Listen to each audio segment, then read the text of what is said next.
Praise the lord. దేవుని ప్రియులందరికీ ఉదయకాల శుభాలు తెలియపరుస్తున్నాను. మీరందరూ బాగున్నారు కదా? ఈ రోజుల్లో ప్రతీదీ కూడా ఒక ఆహ్, ఒక ప్రశ్నార్థకమైనటువంటి సంగతిగా ప్రతీదీ ఈవేళ ఒక కాంట్రవర్సీ లేకపోతే ఒక వితండవాదంతో కూడినటువంటి సంగతి క్రైస్తవ సమాజంలో ప్రతి సబ్జెక్ట్ మీద కూడా వాదన అనేటువంటిది జరుగుతున్నది. మీరు ఈ యొక్క సోషల్ మీడియా మనకి బాగా అందుబాటులోకి వచ్చిన తర్వాత అనేకమైనటువంటి విషయాల మీద ఒక అవగాహన అనేటువంటిది ప్రతి ఒక్కరికి కూడా మరి ఎవరి ఉద్దేశాన్ని వారు చెప్పే ప్రయత్నం చేస్తున్నారు. మరి మాట స్వేచ్ఛ అందరికీ ఉంది కాబట్టి ఎవరికి నచ్చినట్టుగా వాళ్ళు మాట్లాడే ప్రయత్నం చేస్తున్నారు. కానీ ప్రతిదీ కూడా మన వాక్యపు వెలుగులో ఒకసారి ఆలోచన చేసుకుని, సరిచేసుకుని, మనం ఏం మాట్లాడుతున్నాం, ఏం చేస్తున్నాం దాని మీద ఒక అవగాహన కలిగి జీవించడం చాలా ముఖ్యమైనది. అసలు విషయం ఏంటంటే, విపరీత వాదముల వలన అవిశ్వాసంలోకి వెళ్ళిపోయే అవకాశం ఎక్కువగా ఉందని అపోస్తలుడైన పౌలు తిమోతితో చెప్పాడు.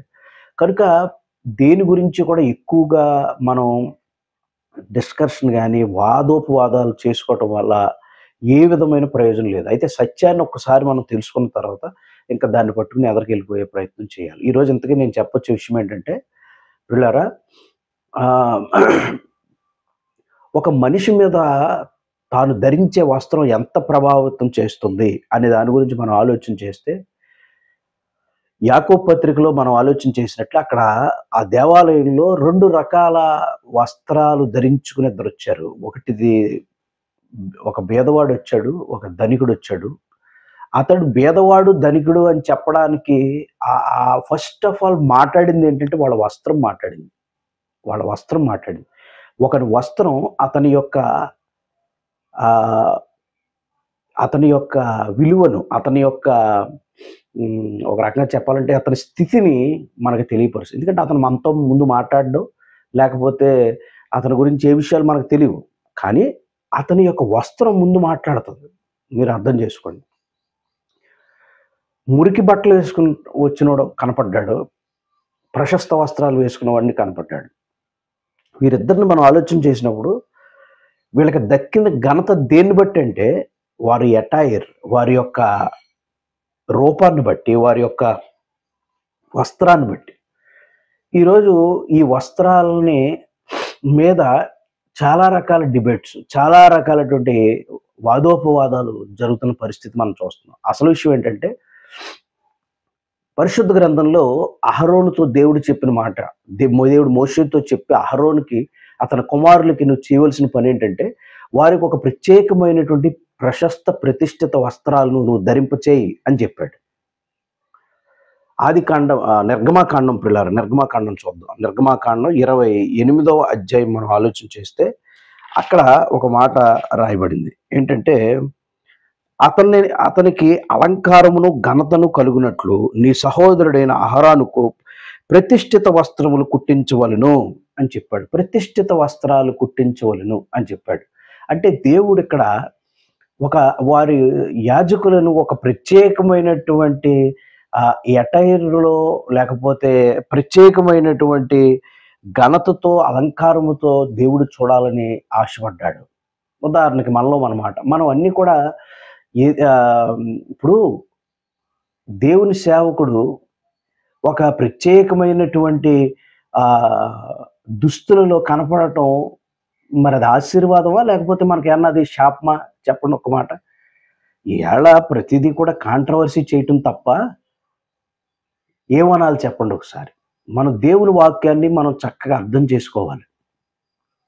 మన పిల్లలకి పిచ్చి బట్టలు కొనిస్తాం మనం. మన పిల్లలకి మురికి బట్టలు వేస్తాం మనం. వాళ్ళందరిలో ప్రత్యేకంగా ఉండాలని కోరుకుంటావే ఒక తండ్రిగా. వాడు అందరిలోకెళ్ళి ఒక ఘనమైన మన పిల్లల కోసమే మనం ఇలాగ ఆలోచన చేస్తే, పిల్లరా, యాజకుల కొరకై దేవుడు ఎలాగ ఆలోచిస్తున్నాడో తెలుసా? వారు ఒక ప్రత్యేకంగా ఉండాలని కోరుకున్నాడు. అంతా ఎందుకండి? ఉదాహరణకి ఒక వ్యక్తి ఒక వృత్తికి చెందినవాడు అని తెలియటానికి అతని వస్త్రమే కదా చెప్పేది. ఒక లాయర్‌ని మీరు చూస్తే తెల్ల చొక్కా, నల్ల కోటు. ఒక డ్రైవర్‌ని మీరు చూస్తే ఒక ఖాకీ చొక్కా, ఖాకీ ప్యాంటు. ఒక డాక్టర్ని మీరు చూస్తే ఒక తెల్ల యాప్రాను, మెడలో చెతస్కోప్. ఏమండి? ఒక జడ్జి గారిని చూస్తే ఆయనకు ఒక ప్రత్యేకమైనటువంటి వస్త్రం ఉంది. అర్థమవుతుందా అండి? ఒక పాస్టర్ గారిని చూసేటప్పటికి ఈయన దైవజనుడు అని అర్థం అవ్వాలంటే ఆయనకి సంబంధించిన ఎట్టైర్ ఆయనకు ఉండాలా. అందులో ఏ విధమైనటువంటి తప్పిదం లేదు. అందులో ఏ విధమైనటువంటి అందులో ఏమండి ఇది లేదు. కానీ వేళ వస్త్రం నిజంగా ఒక వ్యక్తిని ఘనత కొరకు ఏమండి ప్రతిష్ఠిత వస్త్రములను దేవుడు అంత ఎందుకండి వాళ్ళ కుట్టేవాళ్ళు కూడా సెపరేట్గా ఏర్పాటు చేసుకోమని 4వ వచనం 5వ వచనంలో యాజకుని వస్త్రములో కుట్టేవాడిని సెపరేట్గా ఏర్పాటు చేసుకుని అక్కడ ఏర్పాటు చేయమని మోషేతో దేవుడు చెప్పాడు 4-5 వచనాల్లో. ప్రియమైన మిత్రులారా అర్థం చేసుకోండి. కనుక దేవుని సేవకులు ఒక ప్రత్యేకంగా ఉండటం, వాళ్ళు ఒక ఘనత కలిగినటువంటి చక్కగా వాళ్ళు కనపడటం ఆ సంఘానికి ఆశీర్వాదకరం, సమాజానికి ఆశీర్వాదకరం, ఏమండి దేవుని నామానికి మహిమకరం. మీరు అర్థం చేసుకోండి. ఏమండి ఈ మాట మీరు అందరూ కూడా పట్టుకోండి. అంతేకాదు ఇంకా మనం ఆలోచన చేసినట్లయితే దేవుని యొక్క వాక్యంలో పిల్లరా పరిశుద్ధ గ్రంథం బైబిల్లో మనం ఆలోచన చేసినప్పుడు ఇదంతా పాత నిబంధన అనే కాన్సెప్ట్ ఒకవేళ మన దృష్టిలో ఉంటే లోకాసు వార్త 15వ అధ్యాయం దగ్గరికి వచ్చేటప్పటికి ఆ కుర్రవాడి యొక్క ఎటైర్ మార్చాడు దేవుడు. వాక్యం చదువుతున్నాం కదా మనం. ఆ కుర్రవాడు మురిగ్గా కనపడ్డాడు నాన్నకి. వెంటనే ఏం చేశాడో తెలుసా? అదే మురుకుతో ఆ యొక్క సంతోషంలో పొందే విధంగా చేయలేదు. అతను చేసిన పని ఏంటంటే అతడికి ప్రశస్త వస్త్రములు ధరింపు చేసాడట. దేవునికి స్తోత్రం. అర్థమైందండమ్మా? కనుక ఈ మాటలు ఉన్నటువంటి మనం అందరం కూడా ఆలోచన చేయండి. ప్రశస్త వస్త్రములను అతనికి ధరింపు చేశాడు. అంతా ఎందుకు? మార్కు సువార్త 5వ అధ్యాయం దగ్గరికి వచ్చేటప్పటికి ఆ కుర్రవాడు ఏం చేస్తున్నాడో తెలుసా? గొడ్ల లేనివాడిగా కనపడ్డాడు. అయితే 5వ అధ్యాయంలో అక్కడ రాయబడ్డ మాట ఏంటంటే 15వ వచనంలో అతడు బట్టలు ధరించుకుని స్వస్థ చిత్తుడై కూర్చుని ఉన్నట్టు చూచి భయపడిరి. అక్కడ జనాలు భయపడడానికి అతడు బట్టలు ధరించుకున్నాడు. అంటే అప్పుడు దాకా గొడ్లు లేనివాడు ఓ మోస్తరు ఏదో కట్టు కూర్చున్నాడు సంగతి వేరు. వీడికి అసలు గుడ్లే లేవు. అంటే ఈ గుడ్లు కట్టుకున్నప్పుడు జనాలు వాడికి భయపడుతున్నారు. పోలీసోడు వచ్చాడండి. అతడు పోలీసోడు అని ఎలా తెలుస్తుంది? మనలో మన మాట. ఉత్తిబాడు గుడ్డల్లో వచ్చాడు, సివిల్ యూనిఫామ్ డ్రెస్తో వచ్చాడు. అప్పుడు పోలీసోడికి కనీస గౌరవం దక్కుద్దా సమాజంలో? ఇలా ఎందుకు ఆలోచించలేకపోతున్నావు? ప్రతి దానికి ప్రతి విధానానికి ఒక రకమైనటువంటి ఒక జనాలకి ఏదో సర్దా అయిపోయిందండి. ఎవడో మనసులో పుట్టింది ఏదో ఒక విషయాన్ని తీసుకొస్తాడు, దాన్ని మనం ప్రోపగండా చేస్తున్నామా? మారు మనసు పొందో ఈ ఉదయకాలం. దేవుని యాజకుల్ని ఘనంగా చూడు, అది నీకు ఆశీర్వాదకరం. సేవకుడు అంటే సేవకుడిలా ఉండాలా. అతని వస్త్రం వేరు, అతని మాట తీరు వేరు, అతని యొక్క విధానం వేరు, సమస్తం వేరుగా కనిపించాలా. అంతేగాని పిల్లరా చిన్నప్పుడు మా మాస్టర్ చెప్పేవాడు, 100 గొర్రెల్లో నల్ల గొర్రెల్లో నీవు ఒక తెల్ల గొర్రెగా ఉంటే నీకు ఒక గుర్తింపు లభిస్తుందని చెప్పాడు. నిజమే. వస్త్రం చాలా అద్భుతమైన కార్యాలు జరిగిస్తుంది. ఒకసారి మీరు ఆలోచించి మనం ఏదో పెద్ద ప్రతిదీ అది ఒక రకమైనటువంటి ఆలోచన విధానంతో జీవించకూడదు. కనుక ఈ విషయాలు మీరు ఆలోచన చేయండి. ఇక అహరోనుకి ప్రతిష్ఠిత వస్త్రాలు ఏర్పాటు చేయమన్నాడంటే అదంతా పాత నిబంధన అండి, లేకపోతే ఇదండి అంటాం కాదు. ఇక్కడ మనిషి యొక్క ఎటైర్ని మార్చేది, మనిషి యొక్క ఎటైర్ని మనకు చూపించేది దేవుని యొక్క వాక్యంలో మనం చక్కగా జాగ్రత్తగా అర్థం చేసుకుంటున్నప్పుడు అతనికి వస్త్రాలను ఆయన దొంగతనం చేసింది కూడా వస్త్రాలు. మీరు గుర్తుపెట్టుకోండి. యెరూషలేము నుండి యెరికోకి తీసుకెళ్ళిపోతున్న మొట్టమొదటిగా దోచుకోబడిన వస్త్రాలు. అంటే అది గుర్తింపు ఉండకూడదు, అది వాడిని అవమానపరచాలి అనే కాన్సెప్ట్ అనమాట. దొంగ స్వభావం అది. అర్థమైందండి అమ్మా? కనుక దొంగ చేసిన పని ఏంటంటే మొదటగా అతను వస్త్రాలు దొంగతనం చేశాడు. అంటే అతని మానాన్ని కప్పేటువంటి, అతని గౌరవాన్ని తీసుకొచ్చేటువంటి ఆ యొక్క వస్త్రాల మీద దెబ్బ కొట్టాడు. ఈరోజు దుష్టుడు కూడా అదే దెబ్బ కొడుతున్నాడు. ఒక వ్యక్తి చక్కగా కనపడకూడదు, ఒక వ్యక్తి అందంగా కనపడకూడదు, ఒక వ్యక్తి ఘనమైన వ్యక్తిగా కనిపించకూడదు, వెంటనే వాడిని దెబ్బ కొట్టాలి. అది దుష్టుని యొక్క ఎత్తుగడ. అర్థమైందండి అమ్మా? కనుక దేవుడు కూడా ఆలోచన చేయండి మీరు. ఒక దేవుని యొక్క వాక్యంలో మనం జాగ్రత్తగా పసిగట్టి ఆలోచన చేస్తే, కొలస్సీలకు రాసినటువంటి పత్రికలో వీటన్నిటికంటే శ్రేష్టంగా మనం ధరించుకోవాల్సినవి ఏంటో రాశాడు అక్కడ. కొలస్సీ 3:12. కాగా దేవుని చేత ఏర్పరచబడిన వారును పరిశుద్ధులను ప్రియులునైన వారికి తగ్గట్లు మీరు జాలిగల మనస్సును, దయాళత్వమును, వినయమును, సాత్వికమును, దీర్ఘశాంతమును ధరించుకొనుడి.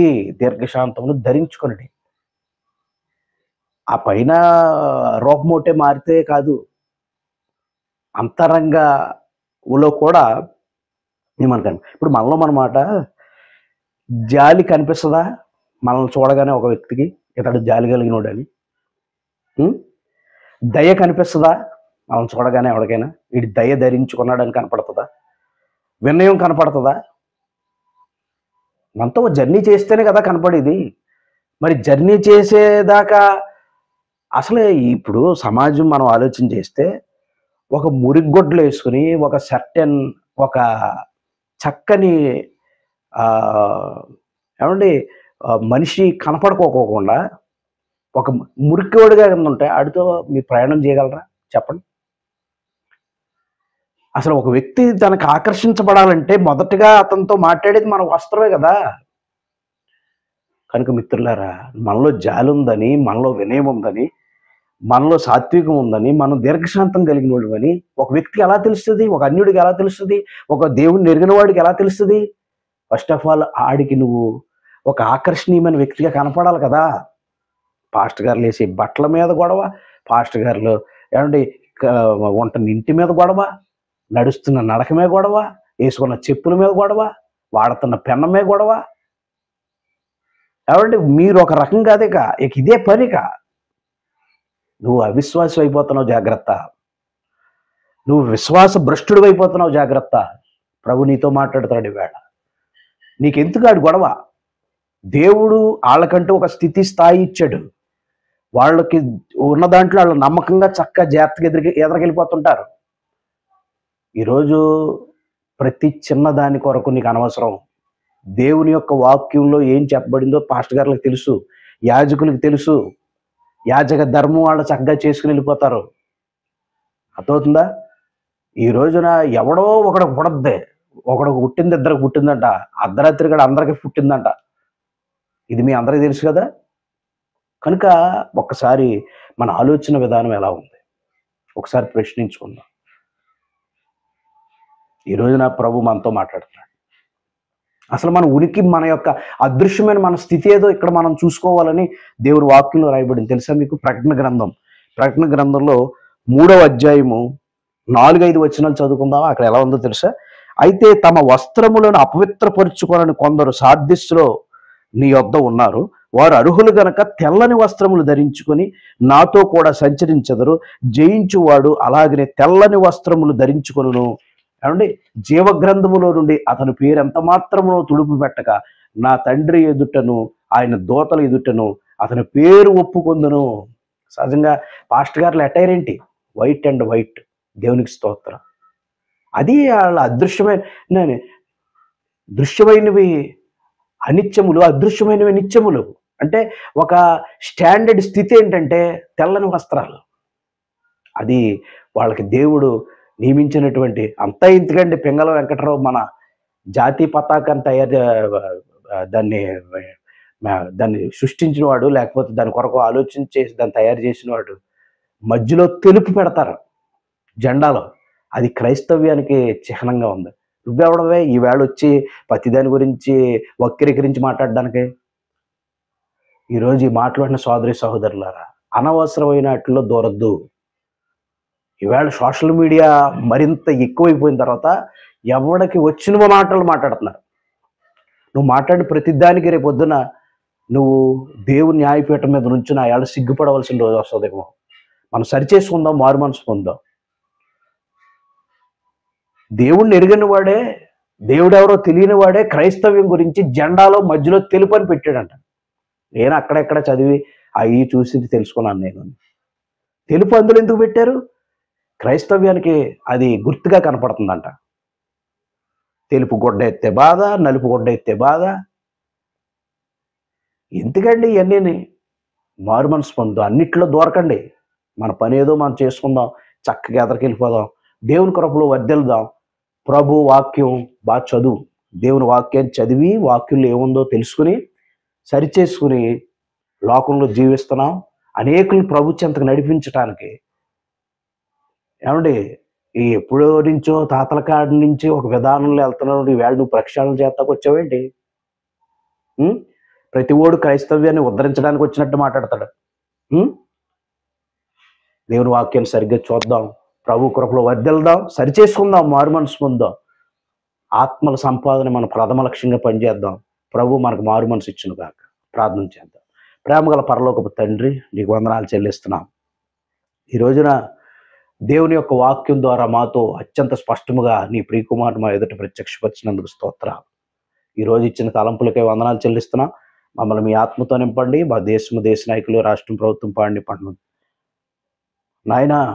యాజక సమూహం అని పేతురన్న మాకు జ్ఞాపకం చేశాడు. యాజక సమూహం దేవుని పిల్లలు ఒక ప్రత్యేకంగా ఉండాలని కోరుకున్నారు. ఆ ప్రత్యేకతను లోకానికి చూపించేది వస్త్రమే. కనుక వస్త్రములో మార్పు లేనివాడు హృదయంలో మార్పు వచ్చిందని మేము ఎలా విశ్వసించగలం? కనుక ఒక ప్రతిష్ఠిత వ్యక్తులుగా జీవించడం నీవు మా అందరి నుంచి కోరుకుంటున్నావు. కనుక ప్రభువా, నీ ఉద్దేశాలను మేము ఈ లోకంలో నెరవేర్చడానికి సహాయం చేయండి. మా దేశ నాయకులు, రాష్ట్రం, ప్రభుత్వం పాడిని పట్టణం దీవించి ఈ దినం చేసే ప్రతి పనులు తోడే ఉండండి. బలహీనలు బాగుచేయండి, వ్యాధిగారు స్వస్థపరచండి. ఈ ప్రార్థన అంగీకరించి ప్రతిఫలం దయచేయండి. నీ వాక్యపు వెలుగులో మా మనోనేత్రములు తెరవమని, ఆలోచన విధానాన్ని మార్చమని, సరిచేయమని, స్థిరపరచమని యేసు నామములో అడుగుతున్నాం తండ్రి, ఆమేన్. ఇప్పుడు మన తండ్రి దేవుని కృపయు, కుమారుడైన క్రీస్తు ప్రభు వారి ప్రేమ, పరిశుద్ధాత్మ దేవుని యొక్క సహవాసం సన్నిధి చేరిన మనకు, మన కుటుంబాలకు ఆ గొప్ప దేవుని కృప సదా తోడై నడిపించును గాక. ఆమేన్. అందరికి వందనాలండి. తిరిగి మళ్ళీ కలుద్దాం. అంతవరకు ఆ గొప్ప దేవుని కృప మనందరికి తోడై నడిపించును గాక. God bless you. వందనాలండి.